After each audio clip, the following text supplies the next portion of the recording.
Oreo திக்ஷேக் மற்றும் brownie திக்ஷேக் செய்வது எப்படி? வாங்க வீடியோக்குள்ள போவோம்.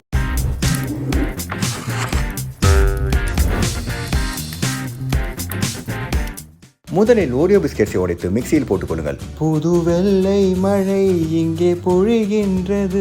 எஸ், சர்க்கரையுடன் ஐஸ்கிரீமை போட்டுக் கொள்ளுங்கள். பாலை ஊற்றி ஐஸ் கியூப் ஆட் செய்து மிக்சியில் போட்டு ஸ்வைங். இப்பொழுது கிளாஸில் ஒரு கிளாஸ் பாட்டிலில் சாக்லேட் சிரப்பை சீனுக்கு ஊற்றி ஓரியோ மில்க்ஷேக்கை ஊற்றி ஃபில் செய்து விடுங்கள். சிறிதளவு ஓரியோவை உடைத்து போட்டால் குடிக்கும் போது ஜாலியா இருக்கும். ட்ரை பண்ணிடுங்க. அடுத்தபடியாக பிரவுனி ஷேக்குக்கு பிரவுனிஸை உடைத்து மிக்சியில் போட்டு ஐஸ்கிரீம் மற்றும் சுகரை போடுங்கள். பிரவுனிஸ் கம்மியாக இருந்ததால் நியூட்ரலாவை சேர்த்து விட்டேன் டேஸ்ட்டுக்காக. இப்பொழுது பாலை ஊற்றி மறுபடியும் ஸ்வைங்கித்து விடவும். மற்ற குக்கிங் சேனலா இருந்தா பிரவுனி மில்க் ஷேக் தயார்னு சொல்லியிருப்பாங்க.